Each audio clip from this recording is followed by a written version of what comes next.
ñoo ngi nuyu képp ku fi teew mbokk journaliste yi à travers yéen ñuy nuyu sénégalais yëpp ak sénégalaises yëpp ku ne ci ñoom fa nga ne muy ñi ne bitim réew ak ñi nekk ci biir réew mi di am mbégte comme toujours ñëw jàkkaarloo ak yéen à chaque fois bu ko actualité bi laajee à chaque fois bu ko moment de vérité laajee parce que dama koy fàttali tout temps le seul rapport qui nous lie avec le peuple rapportu dëgg la rapportu vérité la bi ma fi mujjee keroog jàkkaarloo ak askan wi di leen gërëm nag ndaxte yàlla def na ku nekk ci ñoom ñu mën a jot ci man ak ñi nga xam ni ci ñeneen lañu jot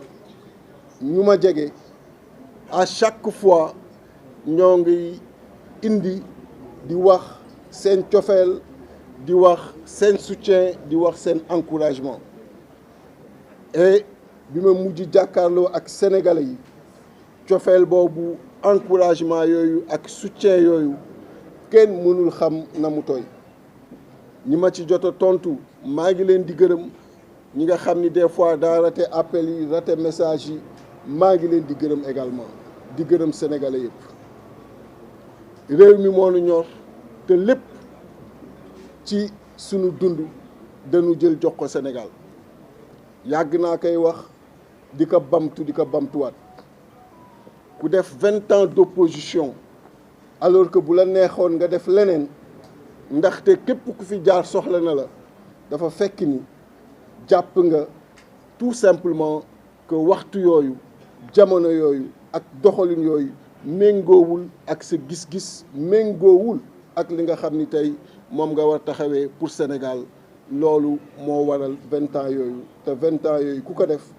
wane nga bu baax a baax ni askanu ret moo la ñor te ci loolu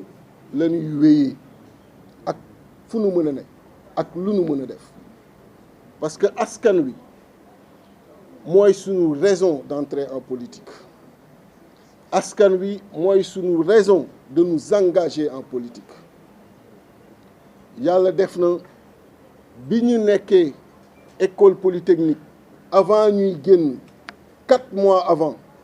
lanu yàlla baaxee ñu am liggéey boobu génnaguñu sax suñu premier emploi mi ngi ñu fekk ñu nekk encore étudiant en 5e année bi ñu génnee 10 jours lanu ñaan suñu employeur ni que nanu may ñu noppalu ginnaaw suñu diplôme pour ñëw commencer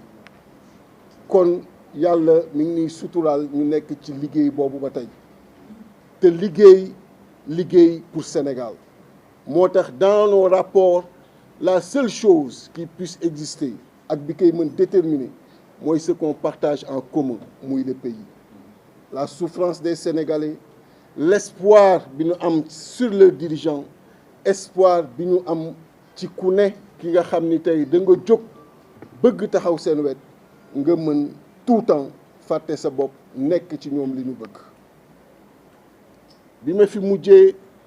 ma ni leen ñëpp jaaxle ci que lu tax déggu leen ma gisu leen ma juróom benn weer yëpp mooy j'ai voulu mettre à l'aise ñii nga xam ni ñoo defandoo combat bi ñett at yi ñu génn muy le président Bassirou Diomaye Faye président de la République du Sénégal et le premier ministre Ousmane Sonko président de PASTEF ma ni ñett at yi ñu combattre ñett at yooyu nga xam ni amul lu ñu dajul te sénégalais yi ñooy ay témoins ñett at yooyu fii ngeen di gis barricade nañ ko ba tàyyi ñett at yooyu fu nu jëm topp nañu lu ñuy bëgg wax téye nañu fu nu bëgg jëm arrêté nañu ñett at yooyu nga xam ni tëdd nañ ci kaso pendant 10 jours ñett at yooyu nga xam ni jël nañ ci ay grenades lacrymogènes lépp li ko waral mooy Sénégal lépp li ko waral mooy li ñu dig Sénégal ñu mën ko def lépp li ko waral mooy fi nu askan wi toll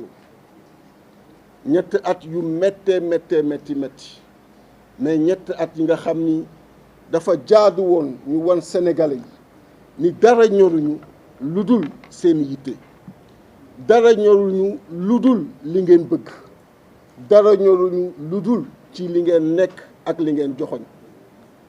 ñetti at yooyu ku ne xam na ni le président Macky Sall amul lu mu jéemul te seetiwuma ko guddi seetiwuma ko bëccëg làqatuwuma seeti ko defuwuma leneen ndaxte lépp lu may def rek je le fais de la manière la plus transparente possible bu ma waree avancer mettez tous les chars de combat devant moi j'avancerai parce que gisuma àdduna lu war a tax nit di def dara di ci làqatu moo tax ñetti at yi kenn gisuma ak moom fenn kenn dégguma ak moom fenn te la ma ca wax bii passé doy na sëkk bi may jàkkaarloo ak sénégalais ma ni nag ñii nga xam ni yàlla def na ñetti at yi ma ànd ak ñoom def xeex boobu toogoon naa juróom benn weer dégguma leen ñu jëm ci élection mu doon un moment déterminant pour un parti et une coalition ñu war a dem ci élection yooyu ma toog fii ni leen ginnaaw yàlla def na dégguma leen juróom benn weer yi ginnaaw yàlla def na toog amul pour mën a waxtaan toog amul pour mën a wax leen li ma xalaat ci Sénégal ak cadre yi nu àndal kon dinaa dem ci coalition pour que buñ fa amee ay député bu ñu demee assemblée la ñuy wax te waroon leen ko wax bu fekkoon contact bii am na lanu war a wax ñu wax ko foofu ñu koy dégg pour jëfee ko biir réew mi ndaxte kenn umpulewul ni bi ñuy jub ci élection yi coalition bi parti bi réunir na plus de 300 cadres ñu taxawal un programme important tuddee que le Sénégal bon à vivre et beau à voir et kenn umpulewul qualité cadre yooyu nga xam ni ñoo ci liggéey donc lu ñu mel ci xam-xam lu ñu mel ci xalaat day baax nga koy mën di waxtaanee soit directement ak ñi nga xam ni tey jii nii ñoo fi ne wala bu fekkee loolu amul nga mën par une autre voie di ko wax ñu koy dégg yàlla def na nag bi ma waxee loolu émouvoir na Sénégal yu bare bett na woon aussi Sénégal yu bare sénégalais yu bare ñuy soogaa di yëg ni kon juróom benn weer am na fi te waxtaan boobu amul moo tax ci diggante bi koo leen xalaat kilifay diine kilifay aada homme d'affaires responsable politique koo leen mën a xalaat ci diggante boobu dox na def na délégation ñëw na kër ga parce que jàpp nañ ni loolu warul mën ne nit waru ko mën seetaan ci ñi nga xam ni foo leen mës a gis leen ñoom ñaar foo leen mës a gis leen ensemble te lépp li nu mës a bëgg mooy doxal Sénégal lépp li nu mës a bëgg mooy Sénégal jëm kanam et ils ont fait des sacrifices incommensurables pour cela di gërëm toutes ces bonnes volontés parce que Sénégal danoo baaxoo loolu fu ñu dégg diggante surtout diggante bu nu mos a naw diggante bu nu mos a jàpp ni lu rafet rek moo fa am diggante boobu ñu dox pour mu rétablir di leen gërëm et dina am ci bu may daaneel kàddu yi ñenn ñu ma ci cité rek parce que am na ñeneen ñi nga xam ni bugguñu sax feeñ te bare na bi loolu amee moo waral bërki démb le président Ousmane Sonko ñu toog waxtaan au Petit Palais man ak moom ci biir salon seul pendant 2 heures de temps ñu def le tour du Sénégal pendant 2 heures de temps ñu def le tour des préoccupations yi nga xam ni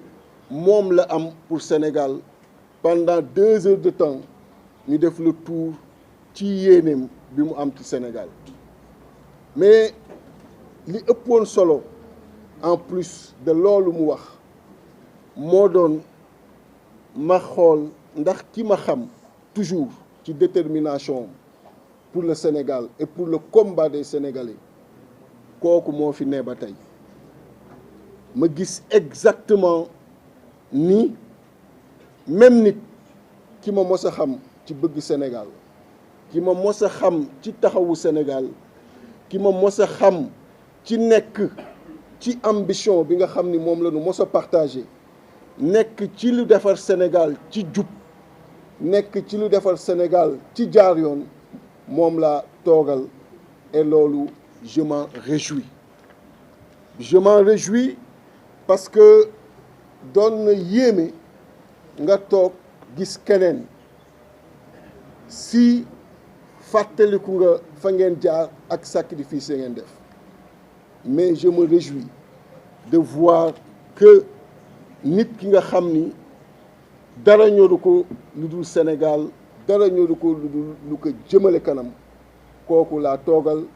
et à travers lui ak message bi mu ma jox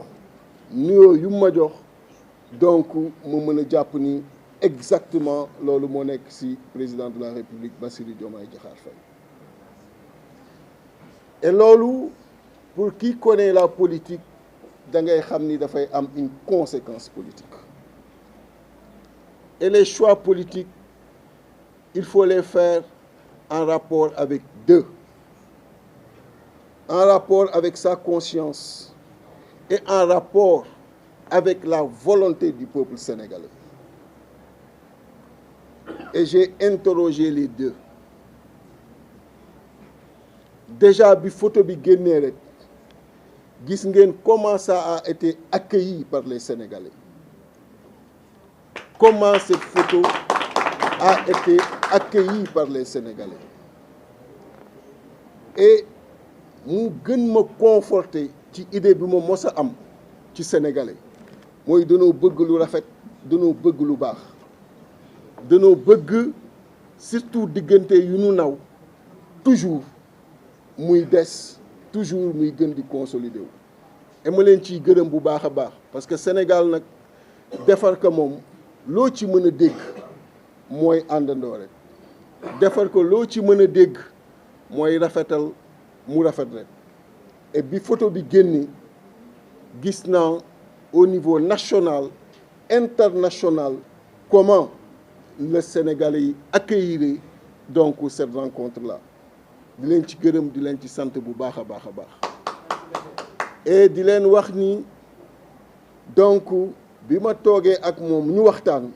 bu baax a baax waxtaan ci Sénégal bu baax a baax ma waxoon fii ni loolu moo tax ma duggoon ci coalition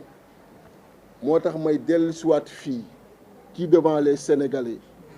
ni comme waxtaan boobu am na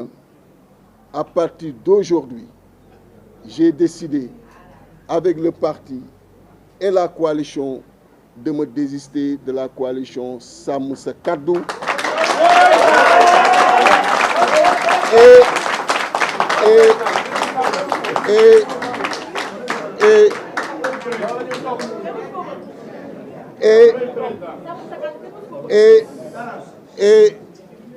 et d'y engager tout le parti,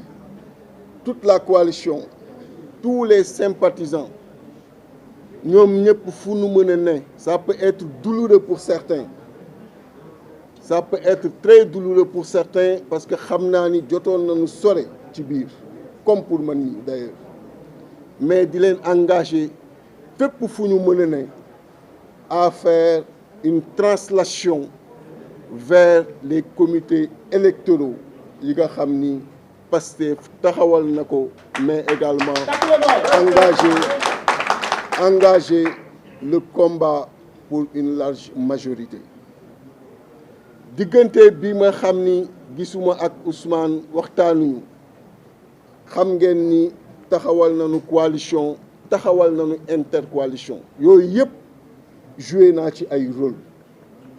mais ku xam na may doxee xam nga ni benn jamono am na gêne bu ma habité te gêne boobu li koy indi du dara lu dul respect bi ma am ci ñi ma nekkal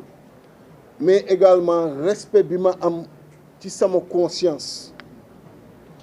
parce que daa dem ci mbir ba ci biir sentir ni loolu c'est intérieur sentir ni quelque part am na lu lay gêner pour nga mën a ñëw taxaw lii nga xam ni moom ngeen xeex ñetti at yi nga ñëw taxaw ni yaa ngi koy combattre gêne boobu rek la gêne bi nga xam ni kii nga àndal ñetti at yi wax nga lu ne ci moom devant sénégalais yi ñaanal nga ko fu ne ñu gisaat dara amul seen diggante sénégalais yi amul dara lu mu jàpp seen diggante nga war a toog di wax leneen mu gêné ma fi ma jógee parti bi ma nekkoon ku ne xam na ni même ba ma fa jógee amul un seul mot bu ma mën a yëkkati tekka ca ka ma àndaloon parce que loolu quand même dafa ne ci man moo tax au fur et à mesure may avancer au fur et à mesure gêne boobu di ma habité te mënuma par respect ci ay nit nekk ay nit ñuy sóobu di nekk ci mbir sore ci may continuer di def semblant wala continuer di mel ne maa nga ca te nekkuma ci moo tax am na yu am gisu leen ma te même bi loolu amee it ñi nga xam ni séq naa ko ak ñoom ca coalition bi ma ne ci ay waxtaan privé barewuñu wax naa leen ni vraiment respecté naa ñi fi ne te xam naa ni sama doxalin bii may def ci démission lay mujjee c'est-à-dire que même bu lii amul woon avant ñuy dem élection ku xam Déthié nekk ci mbir te gisoo ko ci démission la doon dem démission par respect ci ñi ma àndal ñuy bañ continuer di foog ñoo ngi ànd ak ki nga xam ni tey jii nii mi ngi fi te newu fi mais aussi par respect pour les Sénégalais nekk ci mbir te fesoo ci bu dul woon sax toog ak Ousmane ci foofu la doon mujjee ndaxte ku ne xam na ni lu ma ne rek je suis à 100% dedans bu ma demee ba am ci gêne rek commencé ci am lu may sentir je recule et pour dire que même bu lii amul woon ku gis dernièrement ni ma doxalee par respect ci ñi ma nekkal jamais du ma woon continuer di doxalee ak ñoom noonu dama doon également de façon très claire démissionner parce que doon na jafe may toog man di attaquer Ousmane di toog di attaquer le président Diomaye alors qu'il n'y a aucun problème alors que sincèrement au fur et à mesure ñuy avancer may gis ni c'est un peu compliqué pour moi parce que cette transition n'était pas du tout simple et comme yàlla dafa def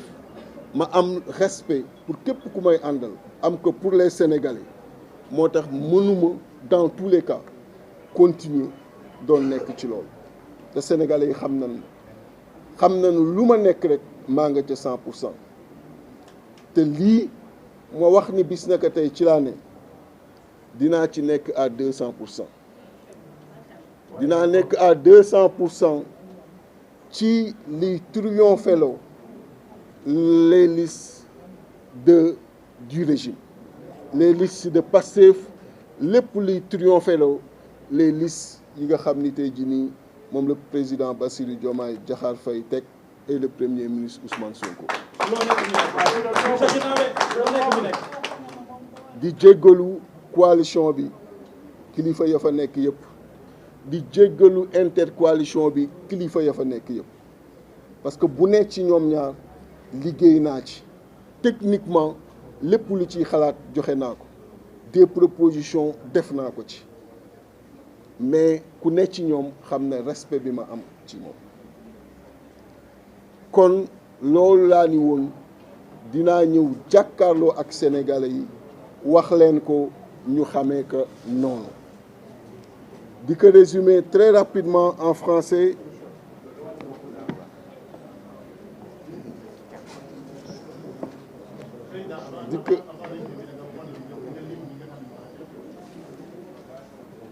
dëgg la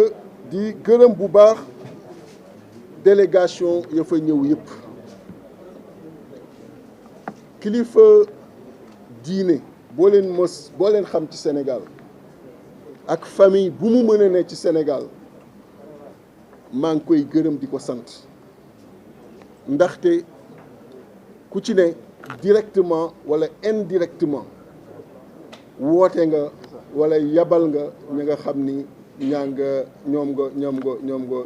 nga xam ni am nañu ay relation ak man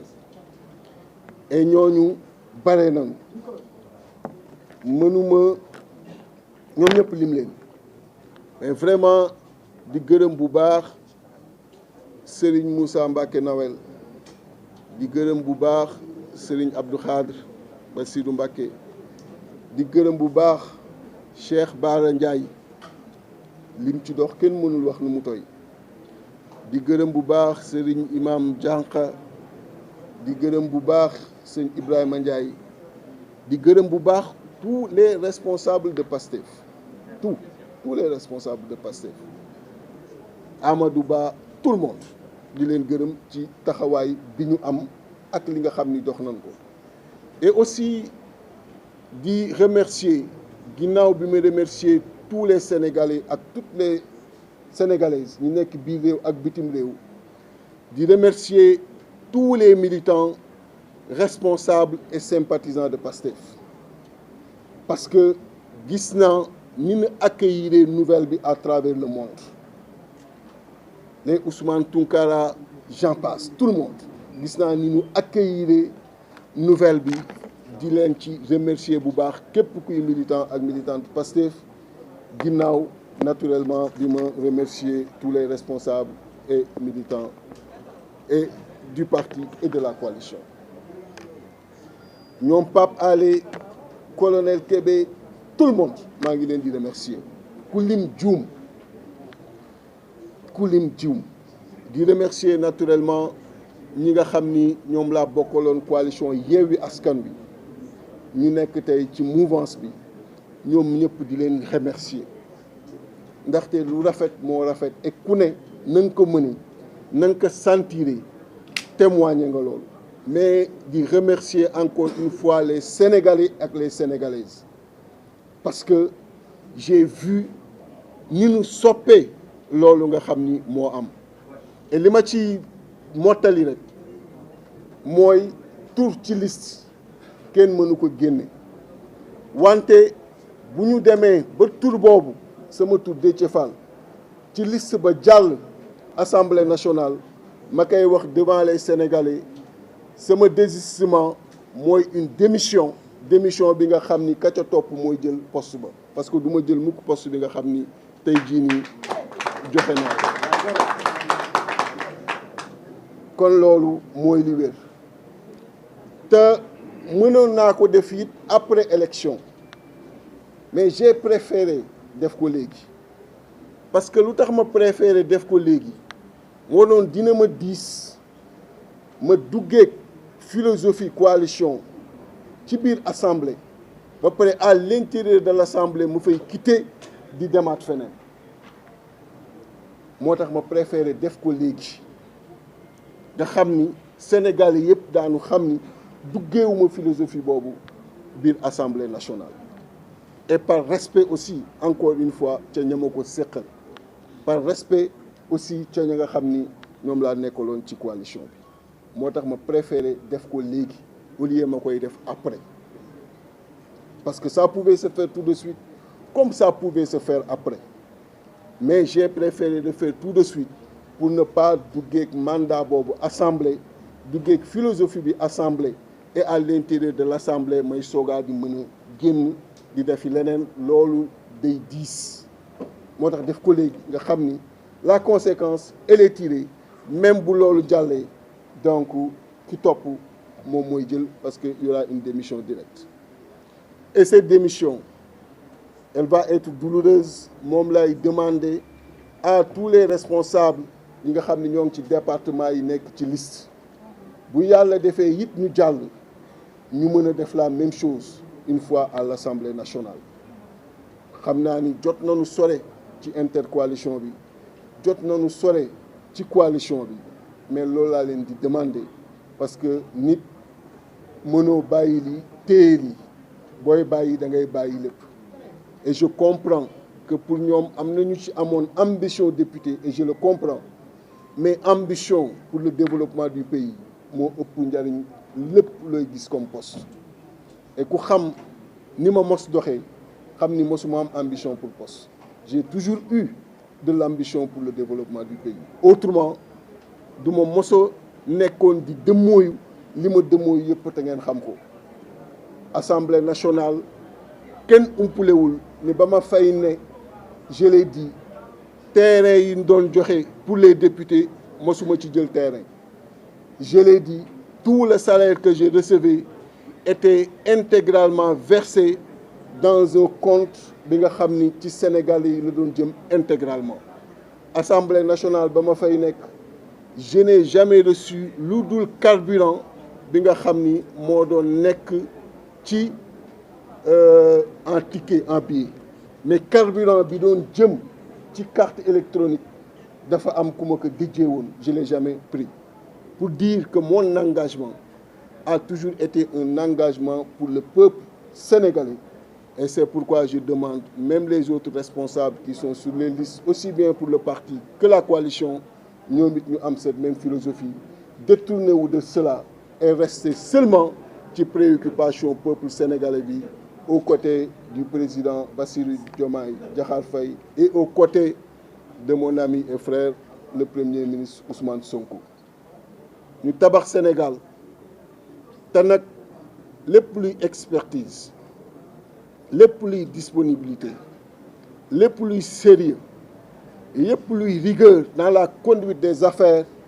c'est ça qu'on veut mettre à la disposition du pays et à la disposition de ses nouveaux dirigeants parce que li ma gëm mooy Sénégal war naa mën a nekk war naa mën a yegg fépp fu beneen réew yegg on a les ressources humaines qu'il faut on a les ressources naturelles qu'il faut on a également lépp li nga xam ni mooy koom-koom buñ ko defaraatee comme direction bi nga xam ni moom la ma président Ousmane Sonko expliqué bu ñu continuer ci direction boobu on va naturellement yóbbu Sénégal vers l'émergence et donc on encourage cette direction et on amènera toute l'expertise le sérieux la rigueur toutes les compétences bi ngeen ñu xamee on amènera ça pour que Sénégal mën a yegg foofu loolu laa bëggoon wax en wolof di ko résumer très rapidement en français je voudrais encore une fois me réjouir de cette forte présence des journalistes et à travers vous transmettre mes salutations à tous les Sénégalais et à toutes les Sénégalaises d'ici et de la diaspora qui nous suivent en direct ou qui après nous suivront et leur dire que c'est un immense plaisir encore une fois de me mettre devant eux. Notre engagement politique, vous le connaissez déjà, c'est un engagement basé sur la recherche continue, permanente, de solutions aux préoccupations multiples qui assaillent nos compatriotes au quotidien. Nous avons fait 20 ans dans l'opposition du simple fait que nous avons toujours pensé que les orientations, les politiques présentées, défendues par ceux qui étaient là n'étaient pas du tout conformes à notre vision et à notre approche par rapport à la politique et au développement de façon générale du pays. Ces 20 ans d'opposition nous ont permis, à travers les tournées que nous avons faites, davantage de comprendre les Sénégalais, de vivre avec eux, de vivre leurs difficultés,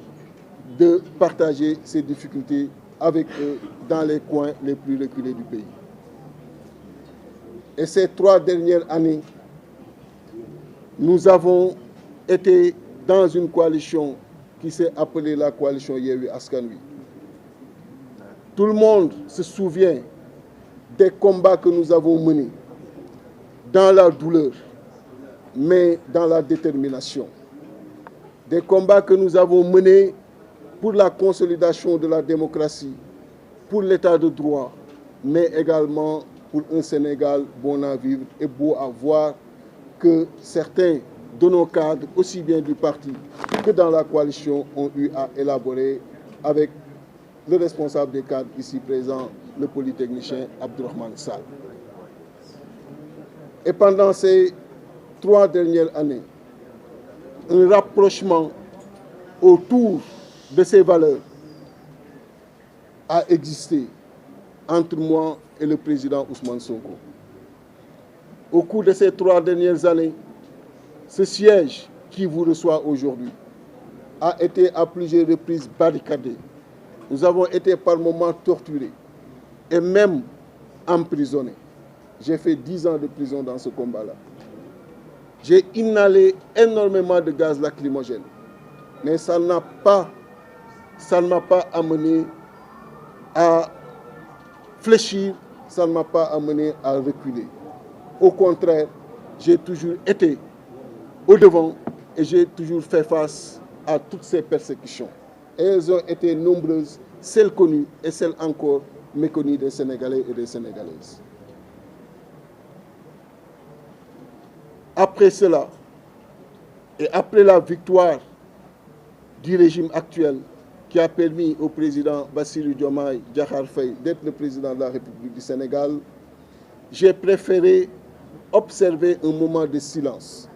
pour ne pas gêner les tenants du pouvoir, pour observer, pour regarder